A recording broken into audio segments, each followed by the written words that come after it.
초가을 새벽 인력시장. 해가 뜨기까지 한참이나 남았지만 일자리를 찾는 사람들의 마음은 벌써부터 바쁘다. 몸 하나의 의지에 먹고 사는 날품팔이 서민들. 요즘 같은 때엔 공치는 날도 적지 않다.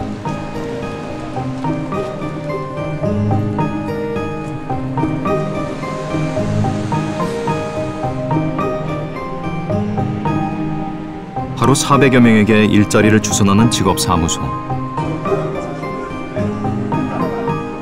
경기 침체가 장기화하면서 일용직 시장도 예전 같지 않다.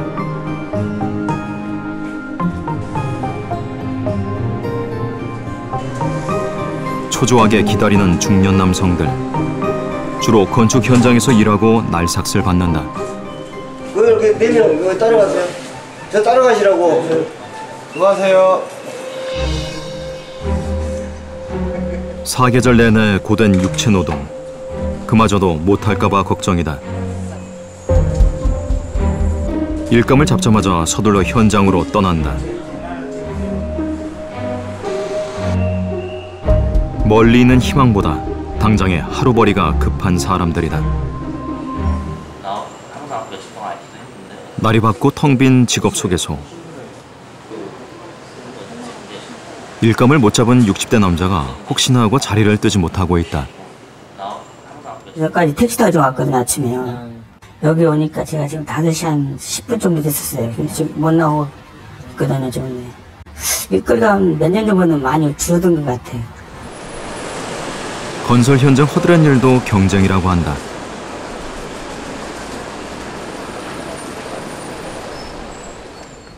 현장에 있으면 대모들이 더 정하고요. 청소도 하고 그런 거죠. 8만 원 했으면 이렇게 9만 원 같이 하는 거죠.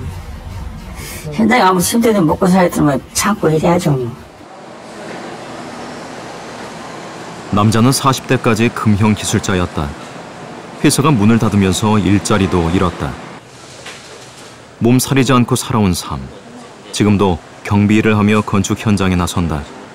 경비라고 그러니까 힘들 안 되겠습니다. 다음날 쉬고 싶지만 그래도 가정에 좀 도움이 되기 위해서 이렇게 나오는 거거든요. 고단한 하루가 끝나간다. 일 나간 사람들도 걸음을 재촉해 돌아온다.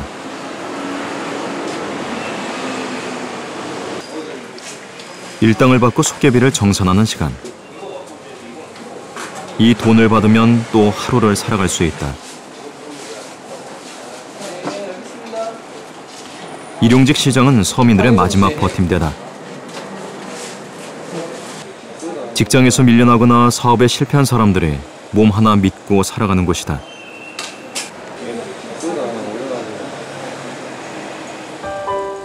솔직히 파란만장하신 분들이 정말 많아요. 사업하시다가 이렇게 정말 크게 사업하시다가 진짜 한순간에 다 말아먹고 노숙자 생활을 하다가 오신 분도 계시고 장사를 하다가 장사가 잘 안 돼서 문을 닫아놓은 채 이렇게 일을 나오시는 분도 계시고.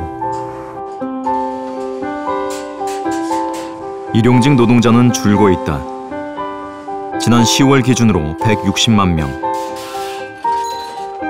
건설 경기 침체와 맞물려 26년 만에 최저 수준이다. 생계가 급하면 막노동 경쟁도 마다할 수 없다. 특히 보면은 장사하다가 오신 분이 참 많아요. 이렇게 망해서 말 그대로 망해서 오신 분이 많아요.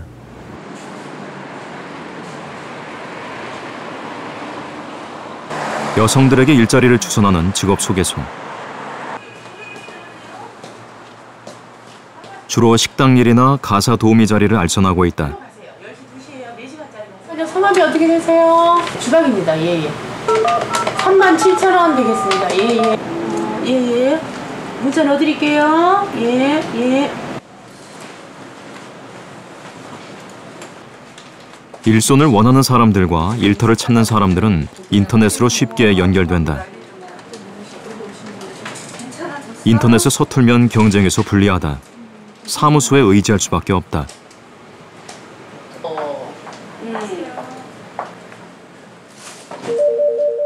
우리는 주방에도 저 설거지 많이 해요. 이 언니가 한 7만 5천 원 받기도 하고 7만 원 받기도 하고 밤바하면 바쁘고 할 때는 8만 원 받을 때도 7만 5천 원 받을 때 조금씩 밥도 먹고 잠도 자고. 사무소엔 단골 노인도 적지 않다. 공치는 날이 훨씬 많지만 그래도 매일 이곳으로 출근한다.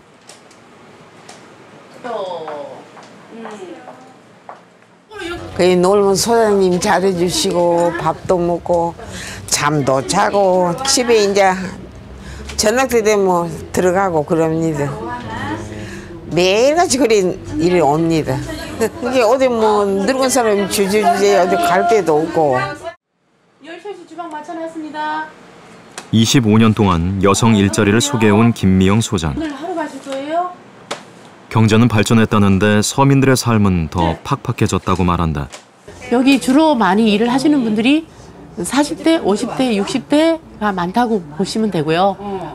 또 그 밑에 부르는 20대, 30대들도 잠깐 이제 청년 일자리가 지금 바로바로 힘들잖아요. 원 취업을 해야 되는데 취업을 못 하고 있으니까 우선 용돈벌이로 하러 오시는 분들도 많아요. 상당수는 중개소에 내야 할 회비도 못 낸다. 그만큼 살기 어렵다는 것이다. 저희 회원분들이 가스 떨어지고 전기 떨어지고 전기 끊어졌어요. 그 정도로 쌀도 이제 내일 모레면 달랑달랑 떨어질 정도로 사시는 분들도 많은데 그동안 15년, 25년 정든 분들을 회비 안 내신다고 쫓아낼 수는 없잖아요. 서민들의 삶은 얼마나 힘들어졌을까. 서울 일용직 노동자의 한 달 평균 임금은 2008년 87만 원에서 2012년 73만 원으로 줄었다. 일할 기회는 줄면서 수입은 들쭉날쭉하는 현실을 반영한다.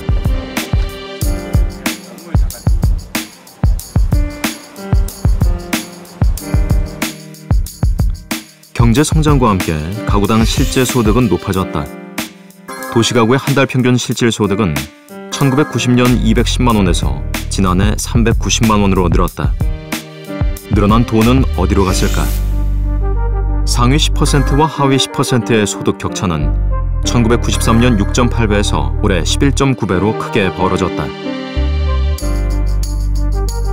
경제 성장하는 내용을 이게 현장 지으신 분들한테 조금 임금이 부족한 것 같아요. 생활하기 조금 부족한 것 같아요. 임금이 좀 더 올랐을 거다라는 생각이 좀 드는데 몇 년 전이나 현장 임금은 조금 저희한테 부족한 것 같아요. 네, 생활하기 부족한 것 같아요. 세계화 시장이 열리고 일상의 삶이 경쟁이 된 지금, 이긴 사람들은 쾌재를 부르는 한편 진 사람들의 시름은 깊어가고 있다.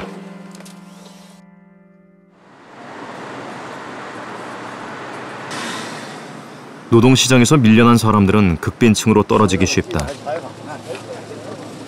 경쟁에서 밀려나기를 반복하다 보면 갈 곳이 없어진다. 그 끝에는 노숙자가 있다.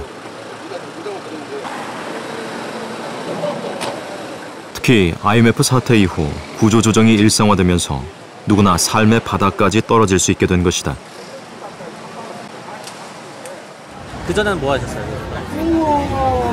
중국집도 망했다가 일용직도 망했다가 들어가면 쫓겨나고 들어가면 쫓겨나고 이런 식으로 반복되다 보니까 이제 거리 생활을 하게 됐고 하다 보니까 사람이 피폐해진 생활을 하다가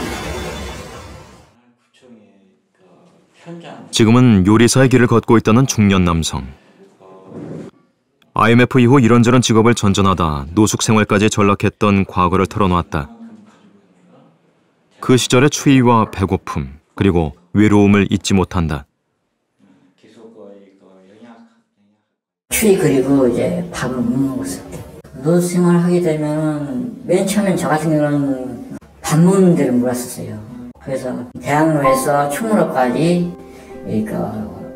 제가 집 빵집 가서 빵집에는 이제 남은 제거빵도 있어서 그런 빵들을 이제 주면 감사도 먹고 자신의 삶을 담담하게 회상하는 조모 씨. IMF를 극복하고 선진국으로 간다며 사회가 들떠 있을 때 자신 같은 패배자들은 악몽 속에 있었다고 말했다.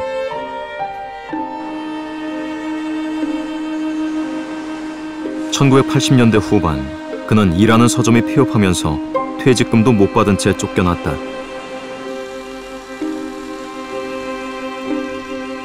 이후 지방 금융기관에서 경비 일을 했지만 IMF 직전 자의반 타의반 사표를 써야 했다.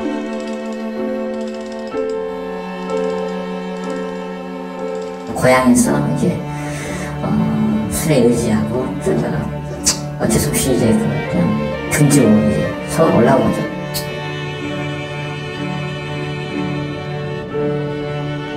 서울은 기회의 땅처럼 보였다. 어렵게 들어간 가구 공장에서 열심히 기술을 배웠다. 일이 익숙해질 무렵 IMF 위기에 직격탄을 맞았다. IMF 때문에 가구 공장에서 이제 구조조정이 또 있었어요. 공장 현장직하고 사무실에 팀하고 그다음에 영업직 팀하고 이렇게 해서 세 파트의 직원들을 감하는 가문이 있었어요. 그래서 이제 IMF 때 이제 가구 공장에서 또 그만두게 됐죠. 몇 달씩 밀린 월급도 채 받지 못하고 그냥 거리로 나올 수밖에 없었다. 합법, 불법을 가리지 않고 저임금 노동시장을 잠식하는 외국인들. 재취업도 점점 어려워졌다. 당장 생활비가 급했다. 카드 빚을 쓰다가 사채까지 손을 댔다. 빚은 빚을 부르고 이자는 다시 빚을 불렀다. 원래 원금이 100만 원인데 서울로 이렇게 고향을 등지고 올라온 후로 그냥 맞으면 이제 적립을 못하고 연체되어졌는데 이제 이 채권이 제가 이제 사채했던 채권이 여러 군데를 채권 회사를 이제 옮겨지면서 이제 원금이 100만 원이 4천에다가 한 6천 되죠. 그는 말로만 듣던 신용 불량자가 됐다. 자포자기 상태가 됐다. 거리로 나앉을 수밖에 없었다. 콘크리트 바닥에서 웅크리고 잠을 잤고 무료 급식소를 떠돌아다녔다.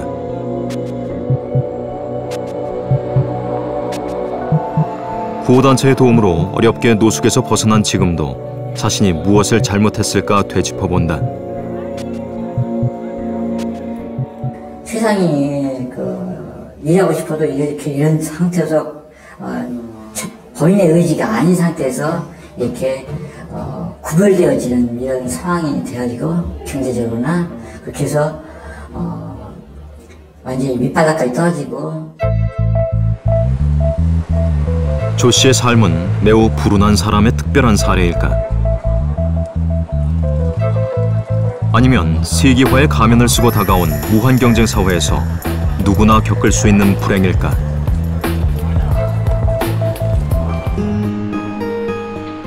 무엇이 승자와 패자를 나누는가? 무엇이 가난한 자들을 더욱 가난하게 만드는가?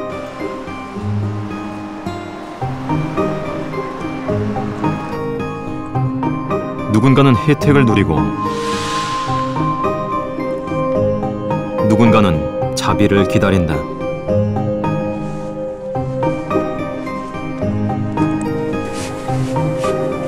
많은 사람들이 한번 경쟁에서 밀려나면 큰일이라고 느끼고 있다.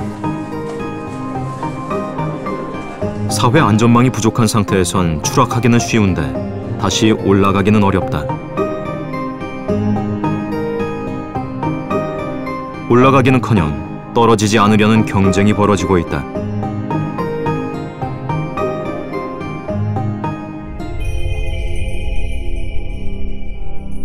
전문가들은 이미 한국 사회에 위기의 징후가 나타나고 있다고 우려하고 있다. 경쟁에서 밀려난 사회적 약자들.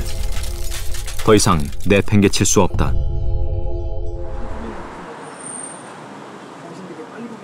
경쟁에서 밀려난 사람들이 삶 자체에서 낙오하지 않게 하려면 무엇이 필요할까?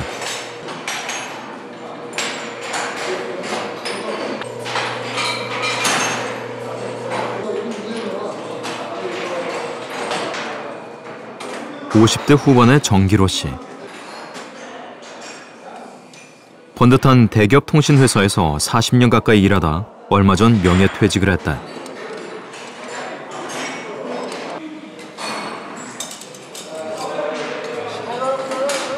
일단 막상 나오니까 이제 저희 뭐 통신 쪽에서는 일을 찾아봐도 일이 없고요. 이제 오랫동안 할 수 있는 일이 이제 보일러 이런 쪽으로 괜찮을 것 같더라고요. 그래서 이제 찾아보고 있었는데. 정보통신 분야의 자동화가 빠르게 진행되면서 많은 동료가 떠나가는 모습을 지켜봐야 했다.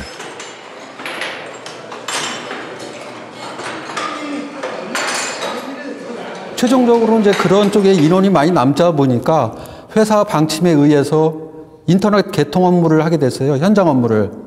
그래서 안 해보던 전봇대에 올라가서 인터넷도 개통해보고 그런 일을 한 3년 반 정도 하다가 그런 일 자체도 외주를 다 줘버렸어요, 회사에서. 그러다 보니까 이제 다른 데로 뿔뿔이 흩어져야 되잖아요. 그래서 이제 저는 이제 정년이 1년 정도밖에 안 남았으니까 회사에 그 명퇴를 신청을 해서 이렇게 나오게 된 거죠. 사회 변화의 속도를 따라가는 것이 버겁긴 하지만 끝까지 포기하지 않을 생각이다. 포기하는 순간 나락으로 떨어진다는 사실을 그는 이제껏 많이 보았다.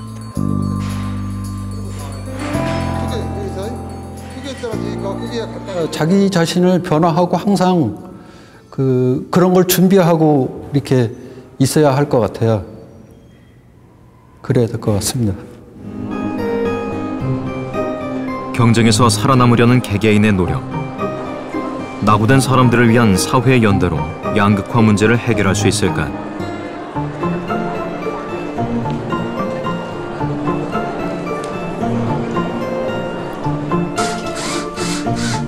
전문가들은 빈부격차와 양극화의 원인을 세계화에서 찾는 유럽 사회에 주목해야 한다고 말한다.